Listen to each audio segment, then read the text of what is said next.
Élus, si vous regardez ceci en ce moment, ce n'est pas par hasard. Dieu vous a conduit ici pour une raison. Il y a quelque chose de puissant, quelque chose qui va changer votre vie, qui est sur le point de se produire pour vous ce soir. Ce n'est pas juste un autre message, c'est une rencontre divine. Le ciel a aligné ce moment pour vous. Élus, vous êtes-vous déjà retrouvé à un point de rupture?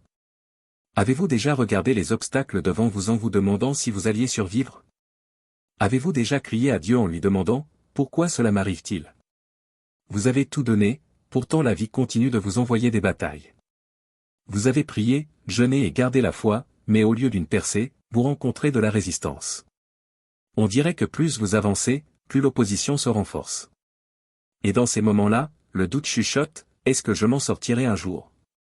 Peut-être avez-vous mené des combats qui vous ont épuisé. Peut-être avez-vous affronté des tempêtes qui menaçaient de vous engloutir. Vous avez prié, vous avez cru, mais au lieu de voir des portes s'ouvrir, vous voyez des murs s'élever. Vous faites un pas en avant et la vie vous repousse de 2 pas en arrière. Vous demandez à Dieu un soulagement, mais le poids sur vos épaules ne fait que s'alourdir. Le fardeau, le retard, la lutte, tout semble sans fin. Vous vous demandez, Dieu, est-ce que tu me vois? M'entends-tu? Et si je vous disais que cette bataille n'est pas faite pour vous briser, mais pour vous bâtir? Pourquoi? Parce qu'élu de Dieu, ce que vous voyez comme un obstacle n'est pas un signe de destruction, mais un signe de préparation. L'ennemi ne combat pas ceux qui ne vont nulle part. L'ennemi ne résiste pas à ceux qui sont sans pouvoir. Si vous ressentez le poids de cette bataille, c'est que l'appel sur votre vie est grand. Plus l'appel est élevé, plus l'opposition est forte. Plus la destinée est grande, plus l'attaque est intense. Mais n'ayez pas peur, Dieu n'autorise jamais une bataille sans but. Écoutez bien, Dieu ne retire pas toujours les obstacles, il les transforme. Il n'éteint pas toujours le feu, mais il s'assure qu'il vous purifie au lieu de vous consumer. Il n'a pas empêché Joseph d'être jeté dans la fosse, mais il a utilisé la fosse pour le conduire au palais. Il n'a pas empêché David d'affronter Goliath, mais il s'est servi de Goliath pour élever David. Il n'a pas empêché Daniel d'entrer dans la fosse au lion, mais il en a fermé la gueule. Ce que vous voyez comme une opposition, Dieu le voit comme une opportunité. La question n'est pas, pourquoi est-ce que je traverse cela, mais, que fait Dieu à travers cela? Parce que si Dieu l'a permis, c'est qu'il s'en sert pour un but. Et quand vous sortirez de cette épreuve, vous ne serez plus le même, vous serez plus fort, plus sage et plus loin que jamais. Si ce message éveille quelque chose en vous, si cela allume une étincelle dans votre âme, prenez un moment pour le déclarer, commentez, merci Jésus, ci-dessous. Ce n'est pas juste un mot, c'est une déclaration puissante. C'est votre façon de dire, je t'entends Seigneur. Je suis élu et prêt pour ton plan. Et si vous ne l'avez pas encore fait, abonnez-vous à cette chaîne pour ne manquer aucun message qui pourrait élever votre esprit et guider votre chemin. Maintenant, entrons dans ce message ensemble, non pas comme un simple enseignement, mais comme une expérience transformatrice qui peut tout changer. Êtes-vous prêts? Allons-y. Imaginez la terreur que les Israélites ont dû ressentir. Ils avaient fui l'Égypte, mais maintenant, ils étaient piégés, une mer infranchissable devant eux, une armée sanguinaire derrière eux. Ils entendaient le bruit des chars de Pharaon approcher, sentaient le sol trembler sous eux. Il n'y avait aucune issue. La panique les envahit, la peur serra leur cœur. Ils crièrent, croyant que leur voyage vers la liberté était terminé. Mais écoutez ce que Moïse leur dit, ne craignez rien, restez en place et vous verrez la délivrance que l'Éternel vous accordera aujourd'hui. L'Éternel combattra pour vous, vous, gardez le silence, Exode 14 versets 13 à 14. Puis Dieu parla, pourquoi cries-tu vers moi? Dis aux Israélites de se mettre en marche, Exode 14 verset 15. Se mettre en marche? Mais où? Il n'y avait ni route, ni pont, aucune solution visible. Tout devant eux criait, impossible. Ou du moins, c'est ce qu'ils pensaient. La chose même qui semblait bloquer leur chemin, la mer Rouge, fut celle que Dieu utilisa pour les délivrer. Il ne retira pas l'obstacle, il l'ouvrit en deux. Il transforma ce qui semblait être une impasse en un passage divin. Et il agit toujours de la même manière aujourd'hui. Certains d'entre vous se tiennent devant leur propre mer Rouge en ce moment. Vous pensez être bloqué, piégé, mais Dieu vous dit, avance. Ce qui vous semble impossible est déjà sous le contrôle de Dieu. Votre obstacle n'est pas un mur, c'est une porte que Dieu est sur le point d'ouvrir. Continuez d'avancer dans la foi, car quand Dieu ouvre un chemin, aucun ennemi ne peut vous arrêter. Quand Joseph fut jeté dans la fosse par ses propres frères, cela devait lui sembler être la fin. Sa propre famille l'avait trahi, vendu comme esclave, arraché à sa maison, à sa liberté. Puis vinrent les fausses accusations. Puis la prison. Chaque fois qu'il semblait avancer, la vie le faisait reculer. Cela devait paraître sans espoir, injuste. Mais ce que Joseph ne voyait pas à ce moment-là, c'est que chaque revers faisait partie du plan de Dieu. Chaque obstacle n'était pas un recul, mais un tremplin. S'il n'avait pas été trahi par ses frères, il ne serait pas arrivé en Égypte. S'il n'avait pas été vendu, il ne serait pas entré dans la maison de Potiphar. S'il n'avait pas été accusé à tort, il ne serait pas allé en prison, où il rencontra le serviteur de Pharaon. Et sans cette rencontre, il n'aurait jamais été présenté à Pharaon, ni devenu gouverneur d'Égypte. La fosse n'était pas sa tombe, mais son ascenseur. Ce qui ressemblait au pire moment de sa vie était en fait le premier pas vers sa destinée. Chaque trahison, chaque épreuve, chaque retard, tout menait vers quelque chose de plus grand. Élu, peut-être que ce qui semble vous briser aujourd'hui est en réalité en train de vous bâtir. Peut-être que la trahison que vous avez subie n'est pas pour vous détruire, mais pour vous positionner. Peut-être que le retard que vous vivez n'est pas un refus, mais une redirection divine. L'histoire entière de Joseph est jalonnée d'obstacles. Mais que dit-il à la fin à ses frères? Vous aviez projeté de me faire du mal, Dieu l'a changé en bien, pour accomplir ce qui arrive aujourd'hui, pour sauver la vie d'un peuple nombreux, Genèse 50 verset 20. La chose même qui devait le détruire fut celle que Dieu utilisa pour l'élever. Votre douleur a un but. Votre lutte n'est pas vaine. Et lorsque le plan de Dieu sera accompli, vous regarderez en arrière et verrez que chaque étape, même douloureuse, était nécessaire à votre destinée. Quand David vit Goliath, il ne vit pas ce que les Israélites voyaient. Il voyait un ennemi invincible, un obstacle infranchissable. Il tremblait de peur. Mais David vit une opportunité.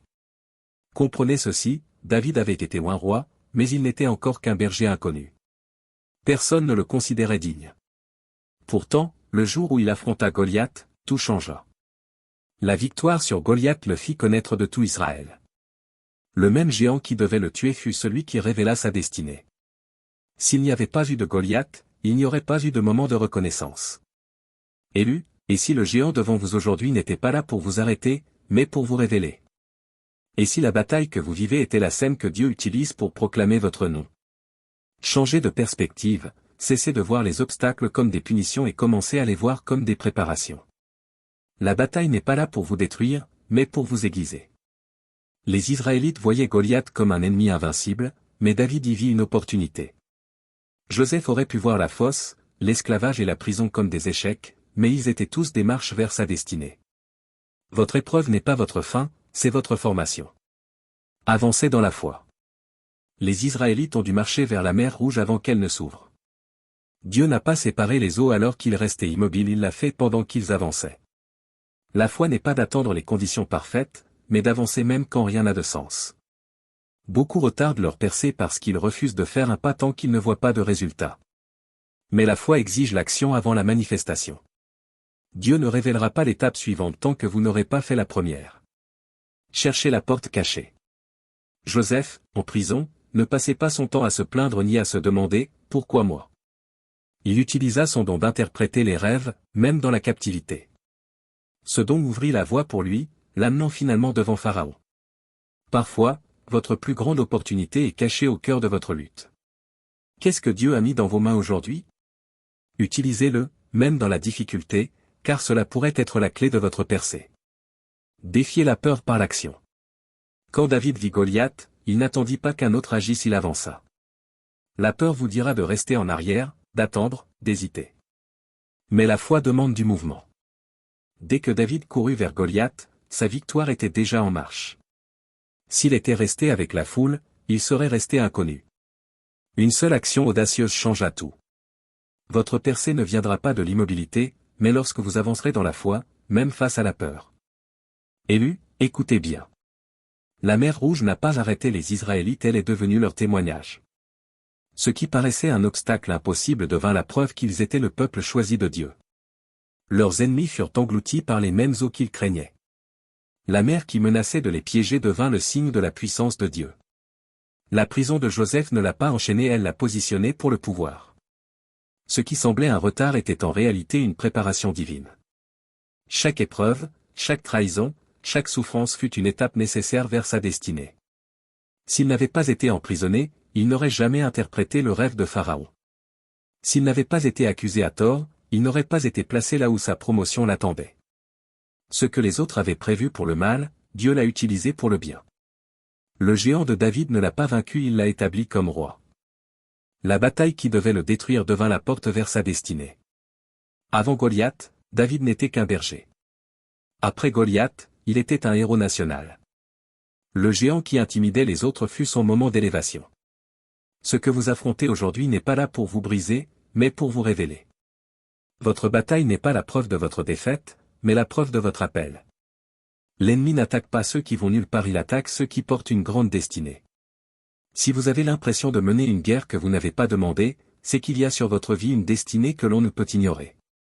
Ne demandez pas à Dieu de mettre fin à la tempête, demandez-lui la force de marcher sur les eaux. Certaines tempêtes ne sont pas là pour vous détruire, mais pour vous apprendre à vous élever au-dessus d'elles. Pierre n'a expérimenté la puissance de marcher sur l'eau qu'après être sorti de la barque. Ne demandez pas à Dieu de retirer la montagne, demandez-lui la force de l'escalader. Certains défis ne sont pas faits pour disparaître, mais pour vous élever. La lutte n'est pas un barrage, c'est un escalier. Chaque marche vous rapproche du lieu que Dieu a préparé pour vous. Et lorsque vous atteindrez le sommet, vous comprendrez que la lutte n'a jamais été destinée à vous détruire, mais à vous transformer. Vous ne serez plus la même personne lorsque ce sera fini. La douleur, les épreuves, les batailles vous façonnent en la personne que vous avez toujours été destiné à devenir. En regardant en arrière, vous réaliserez que chaque obstacle était en réalité une mise en place divine pour votre victoire. Prions ensemble cette prière de foi, comme une seule famille. Père céleste, Dieu tout-puissant et éternel, Dieu de l'impossible, toi qui ouvres un chemin là où il n'y en a pas, toi qui parles et la création obéit, toi qui tiens le temps et l'éternité dans tes mains. Nous venons devant toi aujourd'hui, non pas comme des vaincus, non pas comme des oubliés, non pas comme ceux que l'on a rejetés, mais comme tes élus. Nous venons comme des guerriers, comme des vases de ta gloire, comme des fils et filles qui refusent de se plier aux mensonges de l'ennemi. Seigneur, tu as vu nos luttes. Tu as compté chaque larme que nous avons versée. Tu nous as vu mener des batailles que personne d'autre ne connaît. Tu nous as vu sourire en public tout en saignant en secret. Mais aujourd'hui, Père, nous refusons de rester dans la tristesse, dans la captivité, dans la limitation. Aujourd'hui, nous nous levons. Aujourd'hui, nous brisons chaque chaîne. Aujourd'hui, nous entrons dans la puissance que tu as placée en nous. Ô Seigneur, tout comme tu as ouvert la mer Rouge pour les Israélites, ouvre les mers rouges de nos vies. Que chaque situation impossible s'incline devant ton nom. Que chaque montagne devant nous s'effondre. Que chaque porte fermée qui nous est destinée s'ouvre au moment divin. Que chaque forteresse, chaque malédiction générationnelle, chaque assignation démoniaque contre notre destinée soit détruite maintenant, au nom de Jésus. Père, lorsque Joseph fut jeté dans la fosse, il semblait que son histoire était finie, mais tu avais déjà écrit son élévation. Lorsqu'il fut accusé à tort et jeté en prison, tout espoir semblait perdu, mais tu le préparais pour le palais. Alors aujourd'hui, Seigneur, nous déclarons qu'aucune fosse, aucune prison, aucune trahison, aucune attaque de l'ennemi n'arrêtera la destinée que tu as ordonnée pour nous. Ce que l'ennemi a voulu pour le mal, transforme-le pour notre bien. Que chaque obstacle devienne un tremplin. Que chaque porte fermée nous redirige vers mieux. Que chaque échec devienne sagesse. Père, nous brisons tout esprit de retard, tout cycle de frustration, toute forteresse démoniaque qui nous garde bloqués. Que toute force qui tente d'empêcher notre promotion soit détruite maintenant. Envoie ton accélération divine sur nos vies. Que chaque année perdue soit restaurée. Que chaque opportunité perdue nous soit rendue au centuple. Que chaque retard se transforme en accélération divine. Ô Dieu, l'ennemi a essayé de nous briser, de nous faire taire, de nous lier avec la peur, le découragement et les mensonges. Mais aujourd'hui, nous nous levons dans l'autorité de Jésus-Christ. Nous rejetons chaque fardeau. Nous abattons chaque forteresse. Nous nous levons avec puissance, avec audace, avec une foi inébranlable. Tout comme David affronta Goliath avec rien d'autre qu'une fronde et la foi, nous déclarons aujourd'hui que nos géants tomberont. Les mêmes batailles qui ont tenté de nous détruire seront les batailles qui nous feront connaître. La lutte même qui semblait nous retenir sera celle qui nous élèvera. Seigneur, transforme nos obstacles en opportunités. Nous refusons d'être des victimes. Nous refusons de plier devant la défaite. Nous refusons de croire aux mensonges de l'ennemi. Nous nous tenons debout dans la foi, dans la puissance, dans l'autorité divine, sachant que si tu es pour nous, personne ne pourra se dresser contre nous. Si tu combats pour nous, aucune force de l'enfer ne peut l'emporter. Si tu as prononcé une promesse sur nos vies, rien ne peut l'empêcher de s'accomplir. Père, nous déclarons aujourd'hui. Plus de pensées limitées nous rêverons grand, car nous servons un grand Dieu. Plus d'hésitation nous entrerons avec audace dans ce à quoi tu nous as appelés. Plus de peur nous marcherons par la foi et non par la vue. Plus de honte notre passé ne nous définit pas, tes promesses le font. Plus de temps perdu nous marcherons dans le but divin. Plus de compromis nous avons été créés pour la grandeur. Seigneur, j'élève devant toi chaque personne qui s'abonnera, aimera et partagera ce message. Que leur obéissance apporte des bénédictions surnaturelles dans leur vie. Que leur maison soit remplie de paix divine. Que leurs mains débordent d'abondance. Que leur vie soit saturée de faveurs surnaturelles. Ouvre les écluses des cieux et déverse des bénédictions si grandes qu'ils n'auront pas assez de place pour les contenir. Seigneur, alors qu'ils s'alignent sur ta volonté, ouvre des portes que nul ne pourra fermer. Que des percées se manifestent de façons inattendues. Que des connexions divines se créent. Que chaque domaine de stagnation devienne un progrès rapide. Que des témoignages surnaturels affluent dans leur vie. Ô Dieu, que cette prière ne soit pas de simples mots, qu'elle soit feu, qu'elle soit puissance, qu'elle soit transformation. Qu'elle change l'atmosphère dans chaque maison, dans chaque cœur, dans chaque destinée. Qu'elle réveille les guerriers, les leaders, les élus qui dormaient. Père, nous savons que ce n'est pas la fin, ce n'est que le commencement. Nous savons que tu es en train de tout changer. Nous savons que nos obstacles deviennent des opportunités. Nous savons que notre destinée est en train d'être débloquée. C'est pourquoi nous déclarons aujourd'hui. Nous n'avons pas peur. Nous ne sommes pas vaincus. Nous ne sommes pas faibles. Nous ne sommes pas oubliés. Nous ne sommes pas des échecs. Nous sommes victorieux. Nous sommes loin. Nous sommes inarrêtables. Nous sommes élus. Nous marchons dans la faveur divine. Seigneur, nous scellons cette prière dans la puissance du Saint-Esprit. Nous déclarons qu'aucune force de l'enfer, aucun plan de l'ennemi, aucune attaque des ténèbres n'arrêtera ce que tu es en train de faire dans nos vies. Au nom puissant, inarrêtable et tout-puissant de Jésus, nous déclarons que c'est accompli. Amen.